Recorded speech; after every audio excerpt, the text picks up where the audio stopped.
सेठ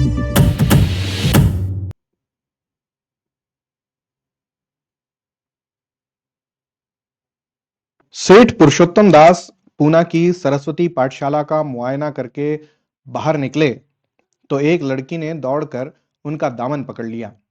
सेठ जी रुक गए और मोहब्बत से उसकी तरफ देखकर पूछा, क्या नाम है? लड़की ने जवाब दिया, रोहिणी। सेठ जी ने उसे गोद में उठा लिया और बोले, तुम्हें कुछ इनाम मिला? लड़की ने उनकी तरफ बच्चों जैसी गंभीरता से देखकर कहा, तुम चले जाते हो, मुझे रोना आता है, मुझे भी साथ लेते चलो। सेठ जी ने हंसकर कहा, मुझे बड़ी दूर जाना है, तुम कैसे चलोगी? रोहिणी ने प्यार से उनकी गर्दन में हाथ डाल दिए और बोली, जहां तुम जाओगे वहीं मैं भी चलूंगी, मैं तुम्हारी बेटी होंगी। मदरसे के अफसर ने आगे बढ़कर कहा, इसका बाप साल भर पहले नहीं रहा, माँ कपड़े सीती है, बड़ी मुश्किल से गुजर होती है सेठ जी। सेठ जी के स्वभाव में करुणा बहुत थी। यह सुनकर उनकी आंखें भर आईं। उस भोली प्रार्थना में वह दर्द था जो पत्थर से दिल को पिघला सकता था। बेकसी और यतीमी को इससे ज्यादा दर्दनाक ढंग से जाहिर करना नामुमकिन था। उन्होंने सोचा, इस नन्हे से दिल में न जाने क्या अरमान होंगे, और लड़कियां अपने खिलौने दिखाकर कहती होंगी, यह मेरे बाप ने दिया है। वह अपने बाप के साथ मदरसे आती होंगी, उसके साथ मेलों में जाती होंगी और उनकी दिलचस्पियों का जिक्र करती होंगी। यह सब बातें सुन सुनकर इस भोली लड़की को भी ख्वाहिश होती होगी कि मेरा बाप होता। मां की मोहब्बत में गहराई और आत्मिकता होती है जिसे बच्चे समझ नहीं सकते। बाप की मोहब्बत में खुशी और चाव होता है जिसे बच्चे खूब समझते हैं। सेठ जी ने रोहिणी को प्यार से गले लगा लिया और बोले, अच्छा, मैं तुम्हें अपनी बेटी बनाऊंगा, लेकिन खूब जी लगा कर पढ़ना। अब छुट्टी का वक्त आ गया है, मेरे साथ आओ, तुम्हारे घर पहुंचा दूं। यह कहकर उन्होंने रोहिणी को अपनी मोटर कार में बिठा लिया। रोहिणी ने बड़े इत्मीनान से और गर्व से अपनी सहेलियों की तरफ देखा।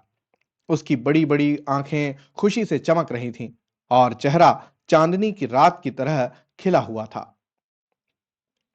सेठ ने रोहिणी को बाजार की खूब सैर कराई और कुछ उसकी पसंद से, कुछ अपनी पसंद से बहुत सी चीजें खरीदी। यहां तक कि बातें करते करते कुछ थक सी गई और खामोश हो गई। उसने इतनी चीजें देखी और इतनी बातें सुनी कि उसका जी भर गया। शाम होते होते रोहिणी के घर पहुंचे और मोटर कार से उतरकर रोहिणी को अब कुछ आराम मिला। दरवाजा बंद था। उसकी मां किसी ग्राहक के घर कपड़े देने गई थी। रोहिणी ने अपने तोहफों को उलटना पलटना शुरू किया। खूबसूरत रबर के खिलौने, चीनी की गुड़िया जरा दबाने से चूं चूं करने लगती और रोहिणी यह प्यारा संगीत सुनकर फूली न समाती थी। रेशमी कपड़े और रंग बिरंगी साड़ियों की कई बंडल थे, लेकिन मखमली बूटे के गुलकारियों ने उसे खूब लुभाया था। उसे उन चीजों के पाने की जितनी खुशी थी, इससे ज्यादा उन्हें अपनी सहेलियों को दिखाने की बेचैनी थी। सुंदरी के जूते अच्छे सही, लेकिन उनमें ऐसे फूल कहाँ हैं? ऐसी गुड़िया उसने कभी देखी भी ना होगी। इन ख्यालों से उसके दिल में उमंग भर आई और वह अपनी मोहिनी आवाज में एक गीत गाने लगी। सेठ जी दरवाजे पर खड़े इन पवित्र दृश्य का हार्दिक आनंद उठा रहे थे। इतने में रोहिणी की मां रुक्मणी कपड़ों की एक पोटली लिए हुए आती दिखाई दी। रोहिणी ने खुशी से पागल होकर एक छलांग भरी और उसके पैरों से लिपट गई। रुक्मिणी का चेहरा पीला था, आंखों में हसरत और बेकसी छिपी हुई थी। गुप्त चिंता का सजीव चित्र मालूम होती थी, जिसके लिए जिंदगी में कोई सहारा नहीं। मगर रोहिणी को जब उसने गोद में उठाकर प्यार से चूमा, तो जरा देर के लिए उसकी आंखों में उम्मीद और जिंदगी की झलक दिखाई दी। मुरझाया हुआ फूल खिल गया। बोली, आज तू इतनी देर कहां रही? मैं तुझे ढूंढने पाठशाला गई थी।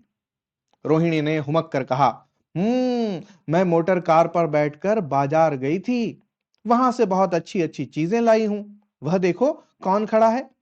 मां ने सेठ जी की तरफ ताका और लजाकर सिर झुका लिया। बरामदे में पहुंचते ही रोहिणी मां की गोद से उतरकर सेठ जी के पास गई और अपनी मां को यकीन दिलाने के लिए भोलेपन से बोली, क्यों? तुम मेरे बाप हो ना? सेठ जी ने उसे प्यार करके कहा। हाँ, तुम मेरी बेटी हो, प्यारी बेटी। रोहिणी ने उनसे मुंह की तरफ याचना भरी आंखों से देखकर कहा। अब तुम रोज यहीं रहा करोगे? सेठ जी ने उसके बाल सुलझाकर जवाब दिया, मैं यहां रहूंगा तो काम कौन करेगा? मैं कभी कभी तुम्हें देखने आया करूंगा, लेकिन वहां से तुम्हारे लिए अच्छी अच्छी चीजें भेजूंगा। रोहिणी कुछ उदास सी हो गई।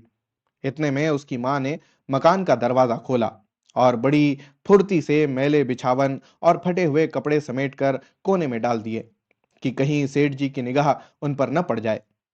यह स्वाभिमान स्त्रियों की खास अपनी चीज है। रुक्मिणी अब इस सोच में पड़ी थी कि मैं इनकी क्या खातिर तवज्जो करूं। उसने सेठ जी का नाम सुना था। उसका पति हमेशा उनकी बड़ाई किया करता था।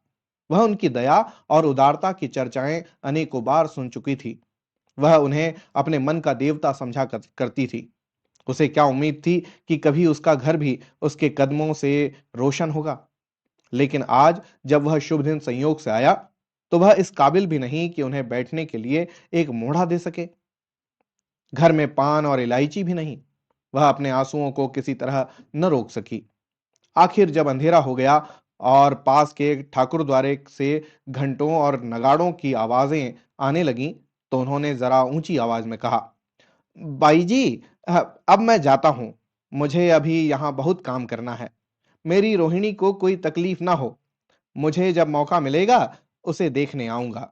उसके पालने पोसने का काम मेरा है और मैं उसे बहुत खुशी से पूरा करूंगा।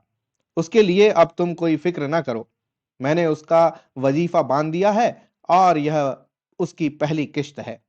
यह कहकर उन्होंने अपना खूबसूरत बटुआ निकाला और रुक्मिणी के सामने रख दिया। गरीब औरत की आंखों में आंसू जारी थे। उसका जी बरबस चाहता था कि उसके पैरों को पकड़कर खूब रोए।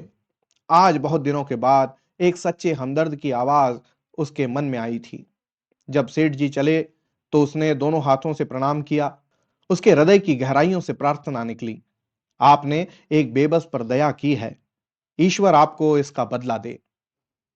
दूसरे दिन रोहिणी पाठशाला गई तो उसकी बाकी सजधज आंखों में खुबी जाती थी। उस्तादियों ने उसे बार बार प्यार किया और उसकी सहेलियां उसकी एक एक चीज को आश्चर्य से देखती और ललचाती थी। अच्छे कपड़ों से कुछ स्वाभिमान का अनुभव होता था। आज रोहिणी वह गरीब लड़की न रही जो दूसरों के तरफ विवश नेत्रों से देखा करती थी। आज उसकी एक एक क्रिया से शैशवोचित गर्व और चंचलता टपकती थी और उसकी जुबान एकदम के लिए भी न रुकती थी। कभी मोटर की तेजी का जिक्र था, कभी बाजार की दिलचस्पियों का बयान, कभी अपनी गुड़िया के कुशल मंगल की चर्चा थी और कभी अपने बाप की मोहब्बत की दास्तान। दिल था कि उमंगों से भरा हुआ था। एक महीने बाद सेठ पुरुषोत्तम दास ने रोहिणी के लिए फिर तोहफे और रुपए रवाना किए। बेचारी विधवा को उनकी कृपा से जीविका की चिंता से छुट्टी मिली। वह भी रोहिणी के साथ पाठशाला आती और दोनों माँ बेटियां एक ही दर्जे में साथ साथ पढ़ती। लेकिन रोहिणी का नंबर हमेशा मां से अव्वल रहा। सेठ जी जब पूना की तरफ से निकलते तो रोहिणी को देखने जरूर जाते और उनका आगमन उसकी प्रसन्नता और मनोरंजन के लिए महीनों का सामान इकट्ठा कर देता। इसी तरह कई साल गुजर गए और रोहिणी ने जवानी के सुहाने हरे भरे मैदान में पैर रखा, जबकि बचपन की भोली भाली अदाओं में एक खास मतलब और इरादों का दखल हो जाता है। रोहिणी अब आंतरिक और बाह्य सौंदर्य में अपनी पाठशाला की नाक थी। हाव भाव में आकर्षक गंभीरता, बातों में गीत का सा खिंचाव और गीत का सा आत्मिक रस था। कपड़ों में रंगीन सादगी, आंखों में लाज संकोच, विचारों में पवित्रता। जवानी थी मगर घमंड और बनावट और चंचलता से मुक्त। उसमें एक एकाग्रता थी जो ऊंचे इरादों से पैदा होती है। स्त्रियोचित उत्कर्ष की मंजिलें वह धीरे धीरे तय करती चली जाती थी। सेठ जी के बड़े बेटे नरोत्तम दास कई साल तक अमेरिका और जर्मनी की यूनिवर्सिटियों की खाक छानने के बाद इंजीनियरिंग विभाग में कमाल हासिल करके वापस आए थे। अमेरिका के सबसे प्रतिष्ठित कॉलेज में उन्होंने सम्मान का पद प्राप्त किया था। अमेरिका के अखबार एक हिंदुस्तानी नौजवान की इस शानदार कामयाबी पर चकित थे। उन्हीं का स्वागत करने के लिए बंबई में एक खास जलसा किया गया था। इस उत्सव में शरीक होने के लिए लोग दूर दूर से आए थे। सरस्वती पाठशाला को भी निमंत्रण मिला और रोहिणी को सेठानी जी ने विशेष रूप से आमंत्रित किया। पाठशाला में हफ्तों तैयारियां हुई। रोहिणी को एक दम के लिए भी चैन न था। यह पहला मौका था कि उसने अपने लिए बहुत अच्छे अच्छे कपड़े बनवाए। रंगों के चुनाव में वह मिठास थी, कांट छांट में वह फबन जिससे उसकी सुंदरता चमक उठी। सैठानी कौशल्या देवी उसे लेने के लिए रेलवे स्टेशन पर मौजूद थीं। रोहिणी गाड़ी से उतरते ही उनके पैरों की तरफ झुकी, लेकिन उन्होंने उसे छाती से लगा लिया और इस तरह प्यार किया कि जैसे वह उनकी बेटी है। वह उसे बार बार देखती थीं और आंखों से गर्व और प्रेम टपक पड़ता था। इस जलसे के लिए ठीक समंदर के किनारे एक हरे भरे सुहाने मैदान में एक लंबा चौड़ा शामियाना लगाया गया था। एक तरफ आदमियों का समुद्र उमड़ रहा था, दूसरी तरफ समुद्र की लहरें उमड़ रही थीं। गोया वह भी इस खुशी में शरीक थीं। जब उपस्थित लोगों ने रोहिणी बाई के आने की खबर सुनी तो हजारों आदमी उसे देखने के लिए खड़े हो गए। यही तो वह लड़की है जिसने अब की शास्त्री की परीक्षा पास की है। जरा उसके दर्शन करने चाहिए। अब भी इस देश की स्त्रियों में ऐसे रतन मौजूद हैं। भोले भाले देश प्रेमियों में इस तरह की बातें होने लगीं। शहर की कई प्रतिष्ठित महिलाओं ने आकर रोहिणी को गले लगाया और आपस में उसके सौंदर्य और उसके कपड़ों की चर्चा होने लगी। आखिर मिस्टर पुरुषोत्तम दास तशरीफ लाए। हालांकि वह बड़ा शिष्ट और गंभीर उत्सव था, लेकिन उस वक्त दर्शन की उत्कंठा पागलपन की हद तक जा पहुंची थी। एक भगदड़ सी मच गई। कुर्सियों की कतारें गड़बड़ हो गईं। कोई कुर्सी पर खड़ा हुआ, कोई उसके हत्थों पर। कुछ मनचले लोगों ने शामियाने की रस्सियां पकड़ी और उन पर जा लटके कई मिनट तक यही तूफान मचा रहा। कहीं कुर्सियां टूटी, कहीं कुर्सियां उल्टी, कहीं कोई किसी के ऊपर गिरा, कोई नीचे। ज्यादा तेज लोगों में ढोल धप्पा होने लगा। तब बीन की सुहानी आवाजें आने लगीं। रोहिणी ने अपनी मंडली के साथ देश प्रेम में डूबा हुआ गीत शुरू किया। सारे उपस्थित लोग बिल्कुल शांत थे और उस समय वह सुरीला राग, उसकी कोमलता और स्वच्छता, उसकी प्रतिभाशाली मधुरता, उसकी उत्साह भरी वाणी दिलों पर वह नशा सा पैदा कर रही थी, जिससे प्रेम की लहरें उठती हैं, जो दिल में बुराइयों को मिटाता है और उससे जिंदगी की हमेशा याद रहने वाली यादगारें पैदा हो जाती हैं। गीत बंद होने पर तारीफ की एक आवाज भी ना आई। वही ताने कानों में अब तक गूंज रही थीं। गाने के बाद विभिन्न संस्थाओं की तरफ से अभिनंदन पेश हुए और तब नरोत्तम दास लोगों को धन्यवाद देने के लिए खड़े हुए। लेकिन उनके भाषण से लोगों को थोड़ी निराशा हुई। यूं दोस्तों की मंडली में उनकी वक्तृता के आवेग और प्रवाह की कोई सीमा न थी, लेकिन सार्वजनिक सभा के सामने खड़े होते ही शब्द और विचार दोनों ही उनसे बेवफाई कर जाते थे। उन्होंने बड़ी बड़ी मुश्किल से धन्यवाद के कुछ शब्द कहे और तब अपनी योग्यता की लज्जित स्वीकृति के साथ अपनी जगह पर आ बैठे। कितने ही लोग उनकी योग्यता पर ज्ञानियों की तरह सिर हिलाने लगे। अब जलसा खत्म होने का वक्त आया। वह रेशमी हार जो सरस्वती पाठशाला की ओर से भेजा गया था, मेज पर रखा हुआ था। उसे हीरो के गले में कौन डाले? प्रेसिडेंट ने महिलाओं की पंक्ति की ओर नजर दौड़ाई। चुनने वाली आंख रोहिणी पर पड़ी और ठहर गई। उसकी छाती धड़कने लगी, लेकिन उत्सव के सभापति के आदेश का पालन आवश्यक था। वह सर झुकाए हुए मेज के पास आई और कांपते हाथों से हार को उठा लिया। एक क्षण के लिए दोनों की आंखें मिली और रोहिणी ने नरोत्तम दास के गले में हार डाल दिया। दूसरे दिन सरस्वती पाठशाला के मेहमान विदा हुए, लेकिन कौशल्या देवी ने रोहिणी को न जाने दिया। बोली, अभी तुम्हें देखने से जी नहीं भरा। तुम्हें यहां एक हफ्ता रहना होगा। आखिर मैं भी तो तुम्हारी मां हूं। एक मां से इतना प्यार और दूसरी से इतना अलगाव। रोहिणी ने कुछ जवाब न दिया। यह सारा हफ्ता कौशल्या देवी ने उसकी विदाई की तैयारियों में खर्च किया। 7वें दिन उसे विदा करने के लिए स्टेशन तक आई। चलते वक्त उसके गले मिली और बहुत कोशिश करने पर भी आंसुओं को न रोक सकी। नरोत्तम दास भी आए थे। उनका चेहरा उदास था।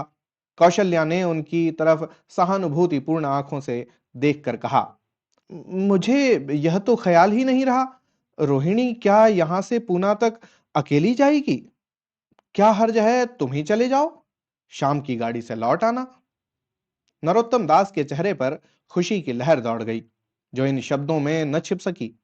अच्छा, मैं ही चला जाऊंगा। वह इस फिक्र में थे कि देखें विदाई की बातचीत का मौका भी मिलता है या नहीं।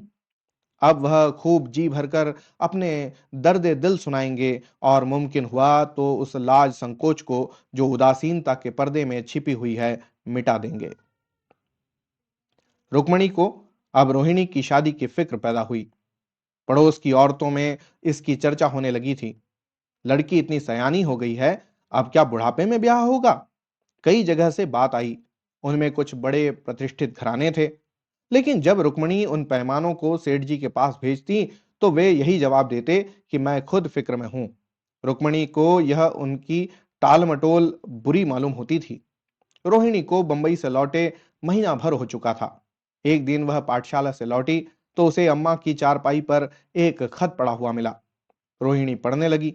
लिखा था, बहन, जब से मैंने तुम्हारी लड़की को बंबई में देखा है, मैं उस पर रीझ गई हूं। अब उसके बगैर मुझे चैन नहीं है। क्या मेरा ऐसा भाग्य होगा कि वह मेरी बहू बन सके? मैं गरीब हूं, लेकिन मैंने सेठ जी को राजी कर लिया है। तुम भी मेरी विनती कबूल करो। मैं तुम्हारी लड़की को चाहे फूलों की सेज पर न सुला सकूं, लेकिन इस घर का एक आदमी उसे आंखों की पुतली बनाकर रखेगा। अब रहा लड़का, मां के मुंह से लड़के का बखान कुछ अच्छा नहीं मालूम होता, लेकिन यह कह सकती हूं कि परमात्मा ने यह जोड़ी अपने हाथों से बनाई है। सूरत में, स्वभाव में, विद्या में, हर दृष्टि में वह रोहिणी के योग्य है। तुम जैसे चाहे अपना इत्मीनान कर सकती हो। जवाब जल्द देना, और ज्यादा क्या लिखूं। नीचे थोड़े से शब्दों में सेठ जी ने उस पैगाम की सिफारिश की थी। रोहिणी गालों पर हाथ रखकर सोचने लगी। नरोत्तम दास की तस्वीर उसकी आंखों के सामने आ खड़ी हुई। उनकी वह प्रेम की बातें, जिनका सिलसिला बंबई से पूना तक नहीं टूटा था, कानों में गूंजने लगी। उसने एक ठंडी सांस ली और उदास होकर चारपाई पर लेट गई। सरस्वती पाठशाला में एक बार फिर सजावट और सफाई के दृश्य दिखाई दे रहे हैं। आज रोहिणी की शादी का शुभ दिन है। शाम का वक्त, बसंत का सुहाना मौसम। पाठशाला के दरो दीवार मुस्कुरा रहे हैं और हरा भरा बगीचा फूला नहीं समाता। चंद्रमा अपनी बारात लेकर पूरब की तरफ से निकला। उसी वक्त मंगलाचरण का सुहाना राग उस रुपहली चांदनी और हल्के हल्के हवा के झोंकों में लहरें मारने लगा। दूल्हा आया। उसे देखते ही लोग हैरत में आ गए। यह नरोत्तम दास थे। दूल्हा मंडप के नीचे गया। रोहिणी की मां अपने को रोक न सकी। उसी वक्त जाकर सेठ जी के पैरों पर गिर पड़ी। रोहिणी की आंखों से प्रेम और आनंद के आंसू बहने लगे। मंडप के नीचे हवन कुंड बना था। हवन शुरू हुआ। खुशबू की लपटें हवा में उठी और सारा मैदान महक गया। लोगों के दिलो दिमाग में ताजगी की उमंग पैदा हुई। फिर संस्कार की बारी आई। दूल्हा और दुल्हन ने आपस में हमदर्दी, जिम्मेदारी और वफादारी के पवित्र शब्द अपनी जुबान से कहे। विवाह की वह मुबारक जंजीर गले में पड़ी, जिसमें वजन है, सख्ती है, पाबंदियां हैं, लेकिन वजन के साथ सुख और पाबंदियों के साथ विश्वास है। दोनों दिलों में उस वक्त एक नई, बलवान आत्मिक शक्ति की अनुभूति हो रही थी। जब शादी की रस्में खत्म हो गईं, तो नाच गाने की मजलिस का दौर आया। मोहक गीत गूंजने लगे। सेठ जी थक कर चूर हो गए थे। जरा दम लेने के लिए बगीचे में जाकर एक बेंच पर बैठ गए। ठंडी ठंडी हवा आ रही थी। एक नशा सा पैदा करने वाली शांति चारों तरफ छाई हुई थी।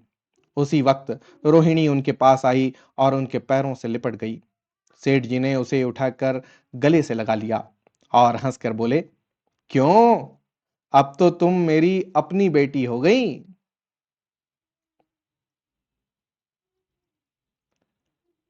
यह कहानी जमाना पत्रिका में जून 1914 के आसपास छपी थी और काफी पुरानी कहानी है, शुरुआती कहानियों में से एक है। आपको कैसी लगी जरूर बताइएगा। होती है अगली कहानी में फिर मुलाकात। तब तक के लिए धन्यवाद और जय हिंद।